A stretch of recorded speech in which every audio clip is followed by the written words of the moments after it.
अमर bill episode 44। एक शख्स झूठ बोल सकता है, दो बोल सकते हैं, मगर हर शख्स तो नहीं। वहाँ हर शख्स यही कह रहा था कि एनजीओ की वजह से इनके इलाके में बहुत तरक्की हुई है। इस चीज पर भी पूरा यकीन नहीं करना चाहिए। जो आंखों देखा हो ना कानों सुना हो। उमर ने इत्मीनान से इसकी बात रख की। और इनके बारे में क्या कहते हैं जो आंखों देखा और कानों सुना हो? अलीजा ने कुछ उखड़े हुए लहजे में कहा। फिर इस पर गौर करना चाहिए कि जो कुछ सुनाई और दिखाई दे रहा है, क्या वो वाकई ठीक है? उमर संजीदा हो गया था। मैंने यही किया है। उमर ने सर उठाकर इसे देखा। चंद लम्हे से देखने के बाद वो बड़े अजीब से अंदाज में मुस्कुराया। और तुम्हारे इस गौर खोज ने तुम्हें ये बताया कि एनजीओज वो आसमानी मुआवजा है जिस मुल्क में बहुत पहले हो जाना चाहिए था। अलीजे को इसके लहजे में छुपा तो मकसद बुरा लगा था। मैंने ये नहीं कहा कि एनजीओज कोई आसमानी मुआवजा है। मैं सिर्फ ये कह रही हूँ कि इस इलाके के लोग एनजीओज पर इत्तेबार करते हैं क्योंकि वो महसूस करते हैं कि ये लोग इनके इलाके में तब्दीलियां ला रहे हैं और इनके काम कर रहे हैं। किन लोगों की बात कर रही हो तुम? इसका लहजा एकदम सर्द हो गया था। इन लोगों की जिनके पास तलीम और शोर नाम की कोई चीज नहीं है। सहूलियात और जहानत के एतबार से इस मुल्क की सबसे पसमानदा क्लास जो तहात में बसती है, जिसकी सोच गुलामाना थी, है और रहेगी, जिन पर पहले नवाब और महाराजा हुकूमत करते थे, फिर जागीरदार और रईस और अब एनजीओज। और तुम्हारा ख्याल है कि ये सब कुछ बदल गया है? कल तक गालियां और धक्कों को मेहरबानी समझकर मुस्कुराने वाले लोग इतने बाशऊर हो गए कि इनमें अच्छे और बुरे की पहचान आ गई है। इन लोगों में शऊर आ रहा है। वहां तलीम का रेशो भी ज्यादा हो रहा है। अलीजे ने धीमे लहजे में कहा। तलीम और शोर का आपस में कोई ताल्लुक नहीं होता अलीजे बीबी। अगर ऐसा होता तो आज तक किसी तलीम याफ्ता शख्स ने कोई जुर्म ना किया होता। इसका लहजा अब भी खारदार था। मगर वहां के लोग वाकई बदल रहे हैं। अगर एनजीओ ये दावा करती है कि उन्होंने वहां इस्लाहात की हैं, तो वो गलत नहीं कहती। वहां लोग वाकई एक बदले हुए माहौल में जिंदगी गुजार रहे हैं और वहां के लोग एनजीओ के बारे में बहुत अच्छी राय रखते हैं। अलीजे ने अपनी बात पर जोर देते हुए कहा। उमर इम्तियाजा अंदाज में हंसा। वहां के लोग तो गैरत के नाम पर होने वाले कत्ल के बारे में भी बहुत अच्छी राय रखते हैं। फिर क्या तुम ये सोचना शुरू कर दोगी कि ये भी ठीक होता है? अलीजे कुछ देर बात नहीं कर सकी। बेहतर होता तुम एनजीओ से कहकर वहां के थानों का रिकॉर्ड भी चेक कर लेती। गुजरनवाला, सियालकोट, डस्का और इर्द गिर्द का इलाका खानदानी दुश्मनों के लिए भी खासा मशहूर है और ये नस्ल दर नस्ल चली आती है, तब तक जब तक मुखालिफ का पूरा खानदान ना खत्म हो जाए। और ये लोग एक दो कत्ल नहीं करते, ये छह छह सात सात लोगों को इकट्ठा मरवा देते हैं। और कोई महीना ऐसा नहीं होता जब इस इलाके में ऐसा कोई वाकया ना हो। अब बकौल आपके अगर एनजीओ ने वाकई इन लोगों की सोच में तब्दीली कर दी है, तो सबसे पहले तो इन लोगों के रवैये में तब्दीली होनी चाहिए। वो अब सलाद खा रहा था। अलीजे इसकी बातों पर खफकत महसूस कर रही थी।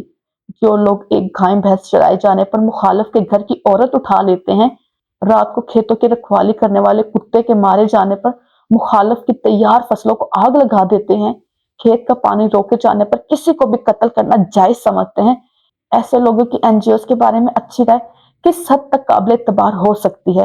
ये इसे कितनी अहमियत देनी चाहिए? ये काफी काबिल गौर है। हर तब्दीली लाने में वक्त लगता है। एनजीओ को भी वक्त लगेगा, मगर ये सब चीजें खत्म हो जाएंगी। अलीजी की राय अभी भी तब्दील नहीं हुई थी और ऐसा कभी नहीं होगा। कम से कम एनजीओ ये काम नहीं कर पाएंगे क्योंकि वो ये काम करने नहीं आई। उमर का लहजा बहुत मुस्तहकम था। हो सकता है एनजीओ में कुछ लोग खराब हों, या कह ले कि चंद एनजीओ खराब हों, मगर सब एनजीओ तो इस तरह की नहीं है। कोई भी परफेक्ट नहीं होता, एनजीओ भी नहीं हो सकती। मुझे हैरत होती है कि हम इन्हें परफेक्ट देखना क्यों चाहते हैं। वो इस बार स्विच होकर बोली। इसलिए कि वो तब्दीली लाने के दावे कर रही है। उमर का इत्मीनान बरकरार था। आप एनजीओ के इतने खिलाफ क्यों हैं? इस बार अलीजा ने कुछ नाराजी से पूछा। तुमसे किसने कहा कि मैं एनजीओ के खिलाफ हूँ? उमर ने इतनी बेसादगी और सुकून से कहा। अलीजा हैरान हुई। क्या मतलब? ये सब कुछ जो आप कह रहे हैं ये क्या है? हकाइक। वो अब भी इसी तरह मुस्कुरा रहा था। अच्छा, फर्ज करें कि अगर यही हकाइक, तो ये सब कुछ जानने के बाद आप एनजीओ के खिलाफ नहीं हैं? नहीं, बिल्कुल नहीं। अलीजा मुंह खोले बेयकीनी से इसे देखती रही। मेज के दूसरी तरफ बैठे हुए शख्स को समझना इस वक्त दुनिया का सबसे मुश्किल काम लग रहा था। ये क्या बात हुई? इसका मतलब है आप एनजीओ को पसंद करते हैं? वो उलझ गई थी। मैंने ये भी नहीं कहा, ना आप एनजीओस को पसंद करते हैं, ना आप इन्हें नापसंद करते हैं, मगर आप इनके बारे में अच्छी राय भी नहीं रखते। ये क्या तज़ाद है? उमर ने इसके लहजे में झलकने वाले खफगी को नजरअंदाज करते हुए अपनी प्लेट में एक कबाब निकाल लिया। है तो, इसने कमाल बेनियाजी से कबाब खाते हुए कहा। अलीज़ा एक बार फिर इसे देखने लगी। आप पुलिस सर्विस ज्वाइन कर रहे हैं, फर्ज करें आपके इलाके में कोई एनजीओस काम कर रही होगी, तो आप क्या करेंगे? कुछ भी नहीं। और अगर इन एनजीओस ने इस इलाके में पुलिस की तरफ से होने वाली ज्यादतियों के खिलाफ काम करना शुरू कर दिया, तो फिर आप क्या करेंगे? मैं इस इलाके से इसे उठाकर बाहर फेंक दूंगा, इसने बेतासुर चेहरे और आवाज के साथ कहा, और पानी का गिलास उठा लिया। अलीज़ा बेयकीनी से इसका चेहरा देखती रही। इसके बावजूद कि वो सही काम कर रहे होंगे। अलीज़े, इस कैक्टस को देखो। उमर ने पानी का गिलास रखते ही डाइनिंग टेबल से कुछ फासले पर एक कोने में पड़े हुए कैक्टस की तरफ इशारा किया। फर्ज करो मैं बाजार में एक पौधा खरीदने जाता हूँ और वहां सिर्फ यही एक पौधा है और कोई पौधा नहीं है। मैं ना इसके नाम को जानता हूँ, ना मुझे ये पता है कि ये फूलदार है या नहीं, या कितना अरसा चल सकता है, मगर मुझे एक पौधे की जरूरत है, तो मैं इसे खरीद लाऊंगा, फिर इसे यहाँ डाइनिंग रूम में रख दूंगा, ये जानने के बावजूद कि इस पर कांटे हैं। ये यहाँ इस वक्त तक पड़ा रहेगा जब तक इसके कांटे मेरे लिए किसी तकलीफ का बायस नहीं बनते।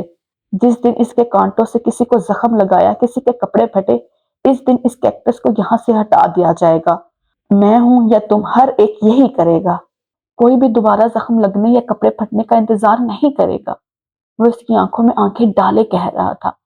मगर मैं कभी कैक्टस नहीं हटाऊंगी, मैं इसके कांटे खत्म कर दूंगी। मैं कांटों के दोबारा उगने का रिस्क नहीं ले सकता, but I always play safe. बेख्तियार इसकी बात पर मुस्कुराया। सिर्फ इसलिए कि आपके अपने हाथ जख्मी होंगे, कपड़े फटेंगे, है ना? आप एनजीओ के बारे में इसी तरह की बातें कर रहे हैं। वो सिर्फ इसलिए क्योंकि शायद इस क्लास को एनजीओ से खतरा है जिससे आप ताल्लुक रखते हैं। उमर इसकी बात पर चौंका।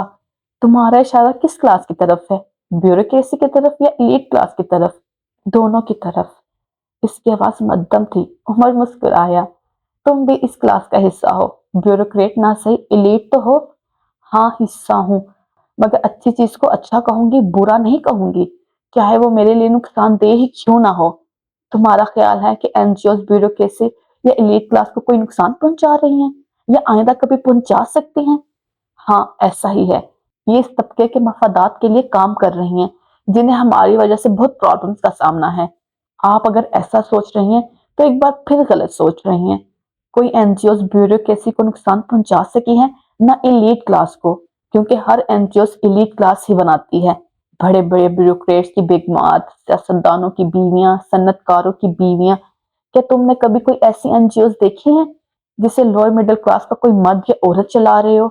ये किसी स्कूल का टीचर, किसी किसान की बीवी, कोई मजदूर, इसकी बीवी? नहीं, तुम ऐसा कभी नहीं देखोगे। और तुम्हारा ख्याल है कि ब्यूरोक्रेट्स की बीवियां ब्यूरोक्रेसी के खिलाफ काम करेंगी? सनतकारों की बीवियां इंडस्ट्रियल क्लास के मफादात के खिलाफ काम करेंगी? और सियासतदान की बीवी अपने शोहरों की धांधलियों के खिलाफ लोअर मिडिल क्लास को उकसा कर इनकलाब ले आएंगी? बहुत बचकाना सोच है तुम्हारी। तुम्हें बहुत कुछ सीखना है अभी। वो जैसे अपनी बातों से खुद ही महसूस हो रहा था। मैं तो बिल्कुल खौफजदा नहीं हूँ किसी एनजीओ से, बल्कि अगर कभी मैंने शादी की तो मैं भी अपनी बीवी से कहूंगा कि वो एनजीओस बनाए, हम भी कुछ ग्रेड्स वगैरह लेकर कहीं प्लाजे वगैरह बनाएं, फ्री में बाहर सेमिनार में जाकर पेपर्स पढ़े जाएंगे, शोहरत मिलेगी, दौलत होगी, असर और सुख बढ़ेगा, सैर तफरीक के मौके मिलते रहेंगे, फिर कल को बच्चों की बैरून मुल्क तालीम का कोई मसला नहीं होगा, वो भी ऐश करेंगे। उमर की संजीदगी यकदम खत्म हो गई थी। वो जैसे अलीजे को चिढ़ा रहा था। और तुम, अलीजे, तुम भी ठीक हो जाओगी अगर तुम्हारी शादी भी किसी ब्यूरोक्रेट से हुई, फिर तुम भी ऐसे किसी फ्रॉड एनजीओ की रवा दवा होगी। हर तीसरे दिन प्रेस कॉन्फ्रेंस कर रही होगी, सड़क पर जाकर जुलूस भी निकाला करोगी, मुख्तलिफ कॉल्स के लिए वॉक्स अरेंज करवाया करोगी, बैरून मुल्क के चक्कर पर चक्कर लगेंगे, और फिर आकर के 10 साल बाद यही इसी टेबल पर मेरी तुमसे और तुम्हारे शोहर से मुलाकात होगी, तो तुम स्टाइलिश सी साड़ी पहने डायमंड से लदी हुई मेरी तरह मिनरल वाटर की बोतल से पानी पीते हुए मुझे बता रही होगी कि तुम्हारी एनजीओ साफ पानी की सप्लाई के लिए किस कदर मेहनत कर रही है, और तुम्हारा शोहर तुम्हारी बातों पर मुस्कुरा मुस्कुरा कर मुझे बता रहा होगा कि इसे तुम जैसी टैलेंटेड बीवी मिली है। क्यों ग्रैनी? नानो उमर की बात पर मुस्कुराई थी। अलीसे का चेहरा एकदम सुर्ख हुआ, फिर इसकी आंखों में आंसू आ गए। वो एकदम अपनी कुर्सी से खड़ी हो गई। ऐसा कभी नहीं होगा, इसने बुलंद आवाज में कहा और फिर एक छपाके के साथ डाइनिंग रूम से निकल गई। उमर और नानो के चेहरे की मुस्कुराहट एकदम गायब हो गई। अलीसे नाराज हो गई। मैं देखता हूँ, उमर ने कुछ माजर ख्वाना अंदाज में नानो से कहा और डाइनिंग टेबल से उठ गया। इसके कमरे के दरवाजे पर दस्तक देते हुए वो कुछ शर्मिंदगी महसूस कर रहा था। इसे अंदाजा नहीं था कि वो इतनी छोटी सी बात पर इस तरह रोना शुरू कर देगी। दरवाजे पर एक बार दस्तक देने के बाद वो दरवाजा खोलकर अंदर दाखिल हो गया। वो दोनों हाथों से चेहरा छुपाए सोफे पर बैठी हुई थी। दरवाजा खुलने पर इसने हाथ हटाकर देखा था और उमर को देखते ही वो आग बगोला हो गई। अब आप यहाँ क्यों आए हैं? गालों पर बहते आंसू और सुर्ख चेहरे के साथ इसने उमर से पूछा। कम ऑन अलीज़े, मैं मजाक कर रहा था। उमर ने दरवाजा बंद करते हुए जैसे इसे बहलाते हुए कहा। आपके लिए हर चीज मजाक क्यों है? उमर ने इसे पहली बार इस मूड में देखा था। और मेरी हर बात ही मजाक क्यों है? आप मुझे क्या समझते हैं? यार इतना गुस्सा? उमर ने मुस्कुराते हुए इसे ठंडा करने की कोशिश की। आपको मेरा मजाक उड़ाने का क्या हक पहुंचता है? वो इसकी कोशिश से मुतासिर नहीं हुई। आपको अपने अलावा दूसरों की हर बात मजाक लगती है? क्या आप ये पसंद करेंगे कि मैं भी मजाक में आपके बारे में ऐसी बातें करूं जैसी आप करते हैं? वो तेज आवाज में रोते हुए कह रही थी। जारी, रुक जाए। आपने इस वीडियो को लाइक किया? नहीं किया ना, तो प्लीज लाइक कर दे। और चैनल को सब्सक्राइब किया? वो भी नहीं किया होगा यकीनन, तो वो भी कर दे प्लीज। और एंड पे कमेंट किया आपने? नजर आ रहा है आपने कमेंट नहीं किया, तो वो भी करें ताकि पता चले ये वीडियो कहाँ से देखी जा रही है। टेक केयर, ओके, अल्लाह हाफिज, take care, tata, bye bye.